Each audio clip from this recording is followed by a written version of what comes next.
Hola, ¿qué tal? Bienvenidos a Pilares Podcast. Yo soy Ángel González y está conmigo Karen Rodríguez. Y en el episodio de hoy tenemos una entrevista con uno de nuestros maestros en la licenciatura de Psicología, el maestro Inti García. Hola, buen día. Gracias por la invitación y por este espacio. No, gracias a usted, maestro, por haber venido. Estar aquí. Gracias a usted por haber venido. Platícanos, maestro, para empezar, sus credenciales. Luego los maestros de aquí de la UNAC tienen un currículum así que se extiende por páginas y páginas. Pues yo primero estudié la licenciatura en diseño integral por parte del ITESO. De ahí, por cuestiones personales, empecé a conocer la terapia y me fui a estudiar la maestría en terapia Gestalt. Ahí fue donde conocí también el abordaje psicocorporal, donde me he especializado, y hoy en día gran parte de mi consulta es en este enfoque de lo psicocorporal. Entonces tuve una certificación por parte del ICPIT de abordaje psicocorporal, que ellos llaman integración energética. También tengo certificaciones en masajes profundos, ayurvédico. Hay un masaje que me ha ayudado bastante también en este abordaje hacia el cuerpo, que es el balance cero, y es un abordaje, digamos, sobre los huesos, o la estimulación hacia los huesos. Y soy practicante de Tantra por parte de Somananda Tantra School, y pues tengo ahí otros aprendizajes sobre arte terapia. Soy diplomante en arte terapia, en también educación somática, y lo último es que soy maestrante en educación sexual y sexología por parte de CISES. Okay. Muy bien, y justo ese es el tema que nos tiene aquí. En este episodio queremos entrarle a la sexualidad somática, que es un concepto que creo que, bueno, no sé, Karen, pero yo antes de entrar a la escuela de psicología nunca había escuchado. No, de hecho nos interesaría saber, para empezar, qué es la sexualidad somática. Sí, la sexología somática o la sexualidad somática es enfocada a este trabajo o este proceso enfocado en el cuerpo. Puede ser enfocado, digamos, a la sexualidad en general. La sexualidad humana pues tiene bastantes elementos que pueden entrar en juego, como lo es el sexo biológico, el género, la reproductividad, la afectividad, el erotismo. Y en este sentido, lo que a mí me gusta aportar también es esta parte de lo transpersonal. Entonces, la sexología somática está enfocada a trabajar sobre todo con el cuerpo. Soma quiere decir cuerpo viviente en griego, y desde ahí pues trabajamos con los procesos corporales. Ok, entonces, o sea, es como, podríamos decir que eso es una rama de la ciencia de la sexología. Sí, digamos, aquí no se ha desarrollado tanto, pero sí hay algunos exponentes como Marta Puga, que pues atendemos la corporalidad, que considero que es bastante importante si es que vamos a tocar, digamos, este tema de la sexualidad, porque es sumamente necesario, aunque trate de abordar algunas temáticas desde la teoría como desde algunas estrategias clínicas. Pues el cuerpo tiene otros procesos y hay otro modo de abordarlo. Ok.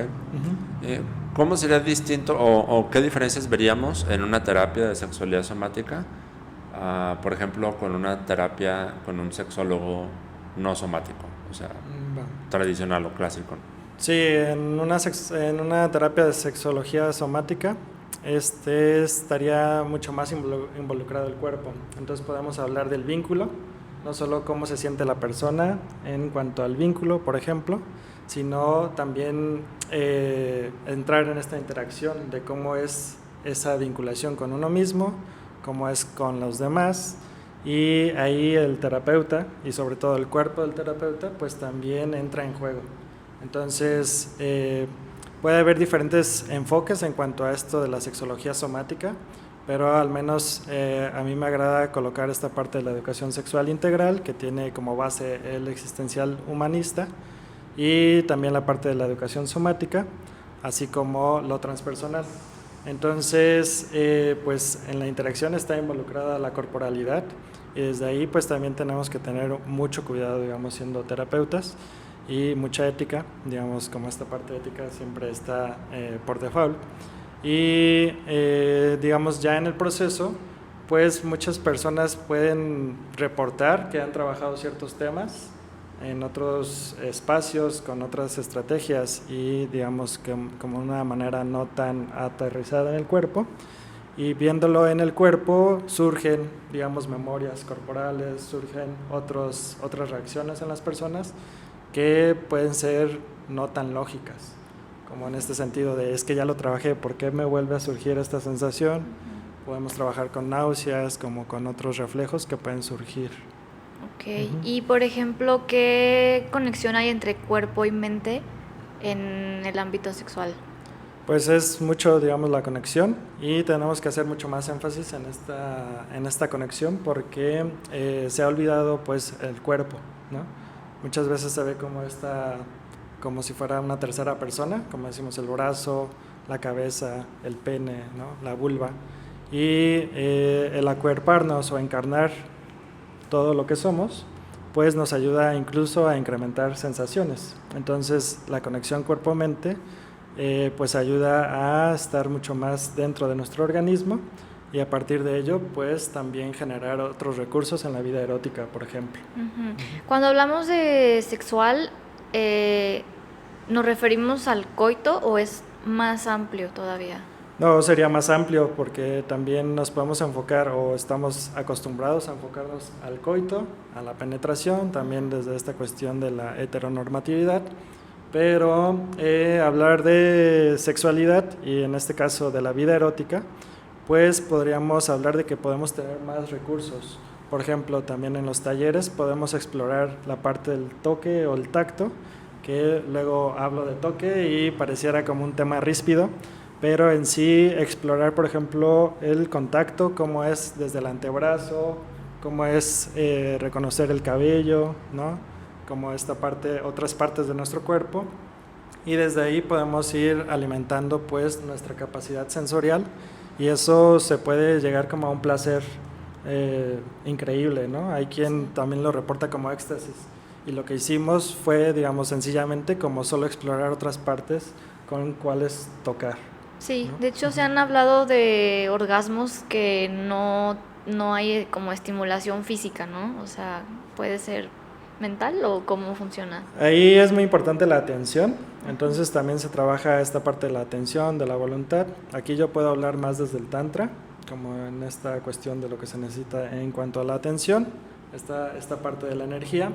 Y este tipo de orgasmos le llamamos extendidos, energéticos, expandidos, de cuerpo completo, y es precisamente eso, que empezamos a sentir pues esta energía. Al final de cuentas el orgasmo es un evento energético y podemos sentir pues esta energía que se siente usualmente en el orgasmo, solo que muchas veces la focalizamos a los genitales. Hay quien sí puede decir es que es la pequeña muerte y desde ahí sentirlo así, ¿no?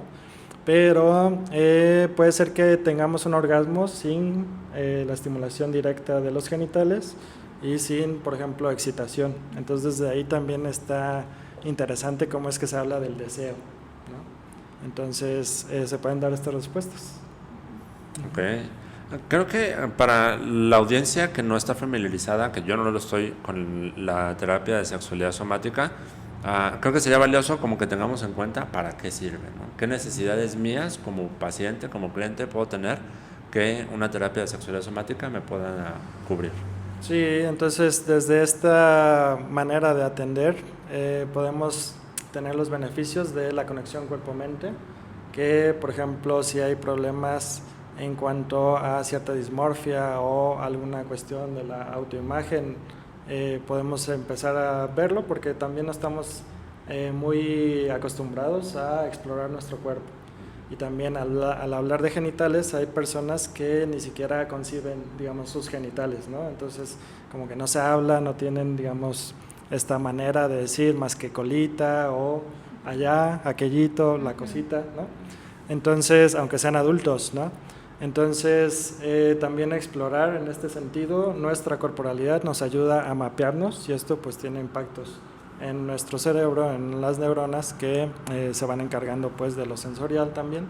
Sí, entonces la genitalidad también es necesaria pues retomarla, darle su nombre, como a encarnarnos desde ahí. Y desde la propuesta que voy desarrollando también es el que no limitemos el placer a la genitalidad. Entonces, parte del trabajo podría ser también reconocer los genitales, pero no solo enfocarlos como al placer en cuanto a decir me voy a masturbar, sino hacer una exploración a modo de mapeo, reconocimiento, y desde ahí tener como cierto placer que no necesariamente tenga que ser pues el ir hacia la erección o hacia esta excitación, y desde ahí pues podemos hablar de este placer integral, que incluso asociado a lo que ya se comentaba, el orgasmo de cuerpo completo, pues podemos tener orgasmos incluso con la meditación, depende de hacia dónde llevemos la atención y qué tan sensibles estemos hacia nuestras sensaciones. Ok, muy interesante. Entonces, ¿esta es una terapia que se puede tomar de forma individual, en pareja? Sí, puede ser de manera individual, en pareja, o pues también estos talleres donde varias personas están trabajando de manera grupal. Y por ejemplo, ¿cómo la sexualidad puede ayudar a los traumas sexuales? Sí, ese también es todo un tema porque pues lamentablemente es un tema común en nuestra sociedad, y yo diría que un 80% de los consultantes llegan con alguna temática asociada pues a esta cuestión de la violencia sexual, la agresión sexual, el abuso sexual, que no quiero extenderme en esto y podríamos tener igual otra oportunidad de hablar de esto en específico, pero el trauma muchas veces se queda, digamos, como en esta parte de la emoción. Entonces ahí necesitamos regular el sistema nervioso, este impacto que tiene pues por ejemplo la amígdala, ¿no? Como en esta parte de estar más en las emociones o enfocados en las emociones. Y desde lo sensorial pues podemos hacer una especie de práctica de mindfulness para ir reconociendo las sensaciones. También depende de las particularidades de cada caso. Habrá personas que puede ser que sí estén conscientes de sus sensaciones, pero estén en la evitación para no revivir ese evento. Y habrá otras personas que están totalmente desconectadas de su interocepción. Entonces podemos ir trabajando con diferentes ejercicios para recuperar esta sensación o esta percepción desde adentro, y también el poder solventar o gestionar estas sensaciones displacenteras, ¿no?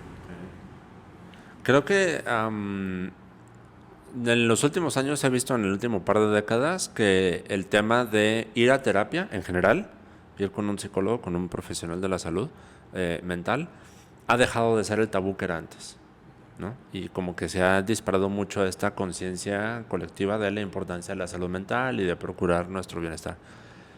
Pero en el contexto de México, la terapia sexual, o sea, hablar del tabú abiertamente del Es sexo, difícil. creo que todavía sigue siendo algo muy cerrado, ¿no? Está Sí. muy tapado todavía. Sí, todavía digamos es difícil hablar de sexualidad, como con estas cuestiones que solo hablamos de sexo y pareciera que es algo ya indebido, como que algo que... No, incluso cuesta decirlos inco- pene, vagina, o Sí, sea, sí. como es, a muchas personas les causa esta pena, Sí, ¿no? incomodidad, Incomodidad. o que no puedan hablar como de estos aspectos. O también está esta parte de irnos hacia la hipersexualización y solo estar hablando como desde ahí.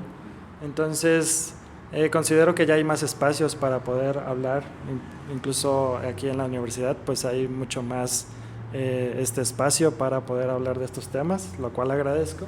Y pues poco a poco se ha ido abriendo también el panorama. Entonces desde ahí también el hablar de la corporalidad y la sexualidad puede ser mucho más amenazante. Entonces una cosa es como el hablar de la vida erótica, por ejemplo, y otra cosa es pues también acuerparla, porque muchas veces no somos conscientes incluso del erotismo que podemos tener en el momento que se está dando, porque lo hacemos también como por inercia o como en esta cuestión enfocada al performance. Entonces también llevar la conciencia a esos puntos de repente es amenazante, ¿no? Sí, y también creo que uno, o sea, autoevaluarse desde el soy ignorante en muchos temas sexuales porque pues la educación no me dio herramientas. Por ejemplo, yo ya tengo 32 años, pues yo estudié en un seminario ¿no? Cuando yo era adolescente, la educación sexual que yo tuve era desde la culpa y la prohibición y el tabú. Y ahora a los 32 años que estoy estudiando psicología, que tuve clase con usted y que ya estoy entrando como en estos temas, yo digo, viví, o sea, la primera parte de mi vida, de mi etapa sexual activa, la viví en la ignorancia en muchos temas. Y eso que yo estoy en el privilegio de estar en una universidad abierta en estos temas, en los que tenemos acceso a esta información, pero la gran mayoría de la gente allá afuera, pues creo que vive toda su vida sin acuerpar su sexualidad, como usted dice, ¿no? Desde el tabú. Y bueno, usted es educador sexual, de temas de sexualidad. ¿Cómo vamos rompiendo ese tabú? ¿Cómo vamos rompiendo ese techo de cristal para que estas cosas ya se vuelvan más cotidianas, así como les ahora ya ir a terapia? Sí, entonces con esto, pues con que haya más espacios, como esta apertura hacia estas temáticas, también reconocer que no todas las comunidades son lo mismo, entonces hay que identificar pues también a qué público vamos dirigidos, porque digamos la comunidad de UNAG pues tiene también ciertas características que pueden tener ciertas carencias, como lo vas comentando, que asimismo yo viví también mi proceso, ¿no? Con poca educación sexual. Entonces, ya teniendo la oportunidad de estudiar la maestría y otros diplomados, pues me ha ayudado, digamos, a desarrollarme.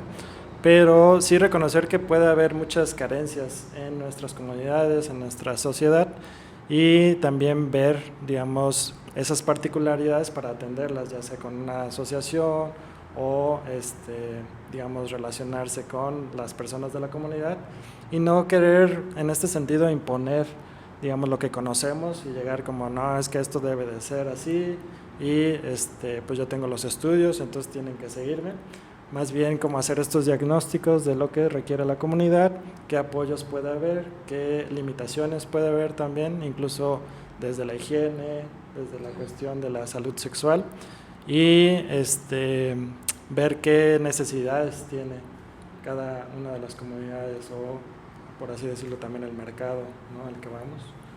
Entonces, pues es muy diverso desde ahí y podemos encontrarnos casos donde sean pues muy precarios y digamos lo que se requiere es atender algunas circunstancias o algunas cuestiones muy en específico en cuanto a la precariedad y habrá otros donde pues quizá ya esté como el campo para hablar incluso de solo el gozo o como un placer más allá, ¿no? Sí, claro, porque en la educación sexual, de la educación básica, no hablan del placer. Sí. A mí no me tocó que me hablaran nunca del placer. Me hablaban de las enfermedades de transmisión sexual, de los embarazos no Prevenir deseados, embarazos. incluso Sí. del pecado, porque yo estaba en un seminario, pero nunca se tocó el placer, o sea, nunca nos educaron sobre el placer. Sí, y todo el tabú que hay hacia el Ajá, placer, ¿no? sí, claro. Y cómo es que es esta perspectiva del miedo, como sí informar, pero como desde el miedo. Y desde ahí pues también nos perdemos de varias posibilidades que hay. Entonces el placer es chocante en este aspecto, pero se le puede sacar mucho juguito, ¿no? Entonces pues también aprovechar eso.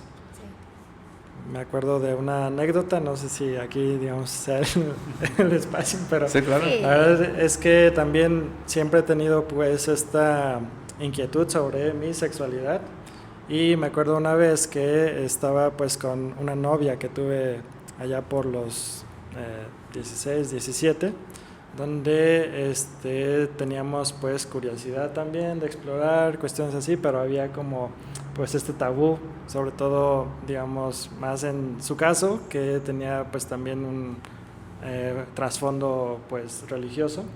Entonces incluso el darnos un beso para ella era como muy amenazante, ¿no? Entonces me acuerdo que estábamos platicando y decir, pero es que qué más podemos hacer, ¿no? Y como a tratar de negociar en ese sentido, pues también estaba como curioso porque íbamos aprendiendo a través del diálogo y también de ir explorando un poco más. Y juntos, ¿no? O Ujú, sea, sí, sí. con acuerdos y... Sí, sí, aunque Todo. digamos no se mencionaba tanto, ahora hablar de acuerdos, de consentimiento, pues es sumamente importante. Sí. Pero sí, cómo es que podemos encontrarnos con nuestras parejas, o aunque no haya este acuerdo como de pareja como tal, ya ahora está más este término del casi algo, cuestiones así. Entonces, ¿cómo es que podemos explorar un poco más también en la sexualidad? Y con ello, pues también puede haber desinformación, en lo que podemos encontrar en redes, cuestiones así, Claro. entonces también prevenir eso. Creo que yo soy millennial, mi generación pasó de análogo a digital y como a mí me tocó, insisto, esta educación no centrada en el placer y muy centrada en la culpa y en la prohibición, en el ámbito de la educación sexual, creo que lo que a mí me tocó ver, que me pasó a mí, le pasó a muchos de mis compañeros, si no es que a todos, no sé, es que lo que nos faltó de educación sexual centrada en el placer, lo tuvimos que complementar allá afuera a como pudiéramos, a platicando con los amigos que ya habían tenido experiencias sexuales y ellos, pues desde la ignorancia y lo poco que tenían para compartirnos, nos lo decían y lo complementábamos con eso. Y después vino la era del internet y la pornografía. Y era extremadamente fácil encontrar pornografía, cada vez más fácil. Sí. Entonces creo que la pornografía fue un mal maestro para muchísimas personas de mi generación y probablemente lo sigue siendo a la fecha porque no tenemos una educación sexual que toque el placer, que aborde el placer. De hecho, en el episodio anterior de este podcast hablábamos de eso, de la adicción a la pornografía. Pero también está esta parte en la que la pornografía viene a cubrir huecos, malamente, que la educación sexual dejó, creo yo, ¿no? Sí, sí, entonces en ese sentido la pornografía llega a ser educación y no es la más adecuada, que también hay que considerar que hay diferentes tipos de pornografía y ahora también pues hay algunos desarrollos en ese sentido que tienen más conciencia, pero la mayoría de la pornografía no es adecuada y desde ahí puede haber la reproducción de ciertos sistemas, incluso de violencias, ¿no? Entonces, como esta cuestión del placer, ¿cómo es que asociamos que el placer tiene que ser, pues, por ejemplo, con cierta rudeza o como Con dolor con cierto también, vigor, ¿no? con dolor? Entonces, pues ser conscientes de ello y cómo es que también será necesario hablar de la satisfacción, porque muchas veces también, como en esto que vamos comentando, de que ni siquiera ponemos o prestamos atención a el performance o a cómo me estoy sintiendo en ese momento, pues simplemente nos enfocamos a hacerlo, listo y ya, ¿no? Entonces muchas veces puede quedar cierta insatisfacción. Y hablando pues también del orgasmo, podríamos cuestionar tanto el orgasmo de la mujer como del hombre, porque pues el incrementar nuestras sensaciones, el ser más consciente de ellas, pues nos ayuda incluso a llegar a una satisfacción donde puede haber este momento en el que diga, pues no necesito más estimulación. Y muchas veces lo que pasa es que puede haber la estimulación, se busca un placer inmediato y no llega a la persona, digamos, a tener satisfacción, entonces luego quiere otra vez tener, digamos, como esta recompensa inmediata, por así decirlo. Entonces también en esta cuestión de lo somático y del placer será necesario hablar como de esta contención, como de saber regular pues mi impulso y también disfrutarlo, ¿no? Claro. Mucho más. Oiga, maestro, ¿y cómo alguien puede educarse o aprender sobre la sexualidad somática? Pues aquí tenemos una gran oportunidad en UNAG, porque tenemos el diplomado en sexología somática, donde yo lo dirijo y vamos trabajando desde la corporalidad diferentes temas, como son esta parte del vínculo, la parte de reconocer todo lo que implica la sexualidad humana, conocer los derechos sexuales y reproductivos, así como lo que implica la vida erótica, ¿no? Entonces desde ahí pues vamos explorando diversos elementos que nos ayudan pues a integrar nuestra corporalidad en nuestra sexualidad. Ok. Yo quiero entrar en el terreno de chismes. A ver. Sí, o sea, a mí me llama mucho la atención por qué surgió la necesidad de que exista la sexología como una especialización de la psicología. Yo me acuerdo que los primeros contactos que yo tuve con la sexualidad, con la sexología como una ciencia que exploraba esto, fue a través de la televisión cuando yo veía que empezaban a vender productos para hombres, para la eyaculación, para prevenir la eyaculación precoz o para prevenir la disfunción eréctil. Y yo cuando era más joven, o sea, yo creía que de eso se trataba la sexualidad, la sexología, ¿no? O sea, el tratamiento clínico de los padecimientos sexuales se trataba de eyaculación precoz y disfunción eréctil. Y ya después, eso es cuando yo era muy, muy joven, ya después con el paso de los años vi que es mucho más complejo, es mucho más elaborado, o sea, tiene que ver con conexión de personas, tiene que ver con hasta cómo socializamos, cómo nos vemos a nosotros mismos, cómo vemos a los demás, como ese tipo de cosas, ¿no? Sí, sí, sí. No, incluso muchos creen que la meta del sexo es el orgasmo. O sea, si no hay orgasmo, Yo creí eso durante mucho tiempo. no fue una relación exitosa. Sí, yo pensé eso durante mucho tiempo. Sí. Sí, puede estar esa dinámica como de estar viendo el orgasmo como meta y eso incluso puede ser un factor estresante. Sí. Donde Sí, ha sido, las he sido. personas se cohíben también como con esa cuestión de el llegar al orgasmo, si no llego, pues entonces no Y hay estuvo mucha chido. presión, hay mucha presión que uno mismo se pone porque, ay, no llega al orgasmo, no llegó al orgasmo, entonces todo esto es un fracaso, no estuvo bien, o sea, es como... Sí, enfocarse por ejemplo también en el placer de la otra persona, como si es que llegó al orgasmo, si es que cómo lo sintió, como digamos anteponer el placer de la otra persona y pues ahí es más complejo, no solo es esta cuestión de la medicalización que también es una crítica que se hace hoy en día, como es que muchos tratamientos pueden ser muy enfocados a la medicalización y pues no ven otros factores que puedan estar influyendo en esa dinámica. Entonces de ahí también me agrada esta parte del modelo relacional, donde se habla de que las disfunciones que puede haber en la vida erótica pues no son solo de la persona que está, digamos, yendo a consulta, sino que con quien vive también su vida erótica pues puede ser un factor. Entonces, revisar, por ejemplo, en pareja qué está pasando para que haya cierta disfunción, ya sea en el hombre, en la mujer, en, digamos, los integrantes. Podemos hablar también de triejas, donde hay más de dos Así personas. ya hay relaciones mucho más modernas, ¿no? El poliamor y todo eso. Sí, poliamor. Y por ejemplo, en la sexología somática o sexualidad somática, ¿entran los juguetes sexuales? Sí, entran, o sea, son elementos, no es como lo principal, Sí. porque lo principal sería el cuerpo y pues también hay evidencias de que el uso excesivo de algunos juguetes pues puede llevar incluso a la insensibilidad. Entonces no restringimos como esta cuestión de no debes de usar juguetes sexuales, pero sí el reconocerlos como una herramienta que nos pueden ayudar incluso en esta cuestión del juego. Pues es interesante todo lo que se puede hacer con juguetes.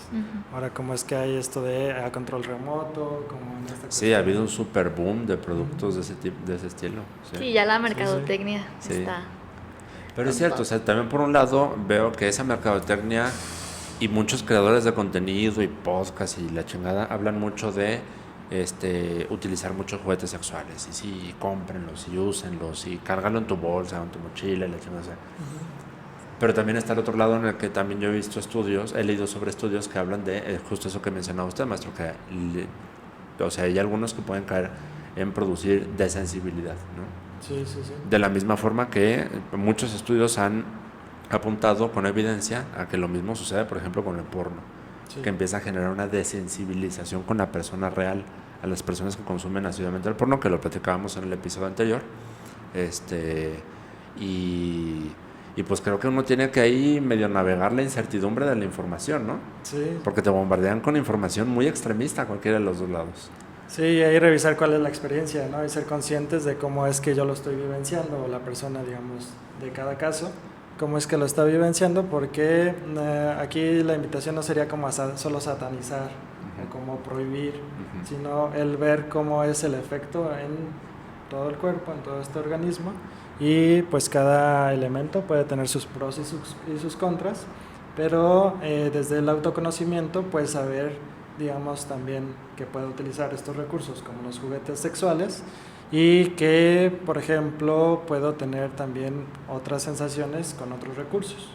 Entonces desde ahí también reconocer como qué preferencias puedo tener, como qué elementos pueden estar como recursos en mi vida erótica y que yo no me convierta en un dependiente de esos recursos. Claro, sí, que no llego a no estar enganchado y que nada más así puedo obtener el placer. Ya solo así. Ajá, porque eso ya estaremos hablando de una situación problemática. Sí, ya. Ahora, una vez que una persona está enganchada en esa dinámica en la que solo sí puedo obtener placer a través de este juguete o solo puedo obtener placer a través de la pornografía y ya no puedo obtenerlo con una persona o de otra forma, de otra naturaleza, ¿eso es reversible a través de la terapia? Sí, se puede revertir y trabajando con la corporalidad se puede, digamos, incrementar esta parte de la sensibilidad en caso de que se haya perdido, porque de todos modos las personas se van dando cuenta cuando hay conflictos. Uh-huh. Entonces ya cuando dicen pues ya no me atrae mi esposa o mi esposo o mi pareja porque solo siento placer con el juguete.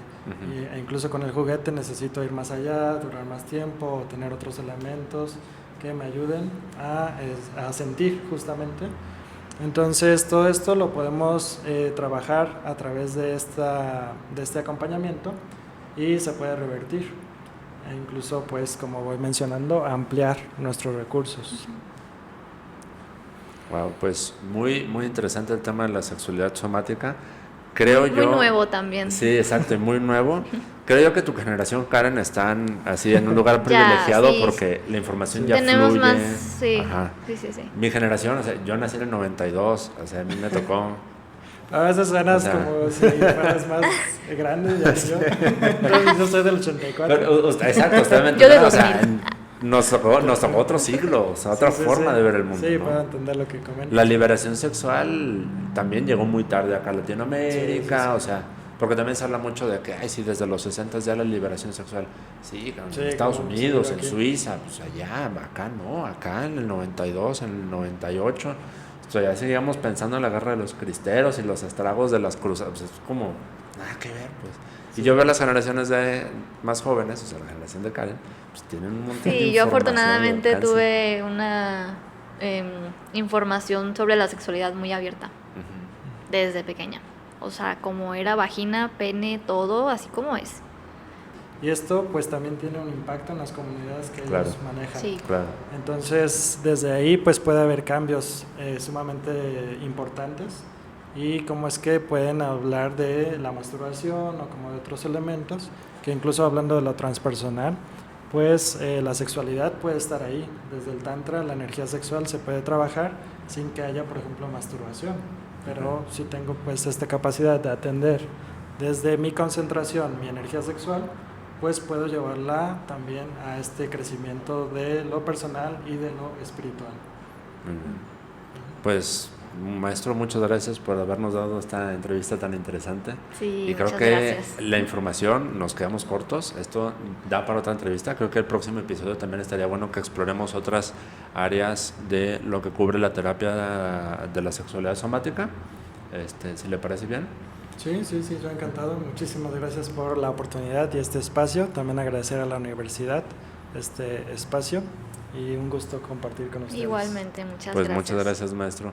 Y recuerden que ya Pilares Podcast ya está en video, pueden verlo en Spotify en video como Pilares Podcast y también lo pueden encontrar en YouTube en el canal de la Universidad Antropológica de Guadalajara, UNAJ Oficial, y también pueden escuchar el podcast en Apple Podcast también como Pilares Podcast. Mi nombre es Ángel González. Y yo soy Karen Rodríguez. Y muchas gracias por escucharnos. Si les gustó este episodio, déjenos comentarios en Spotify y en YouTube. Van a encontrar cuadritos donde pueden dejar comentarios o responder la pregunta ¿qué les pareció este episodio? ¿Qué tema les gustaría que abordáramos? Y como en el próximo episodio tendremos otra vez al maestro Inti. Si tienen alguna pregunta para él, pues pueden dejárnosla también en estos espacios y con mucho gusto las abordaremos para nuestro siguiente episodio.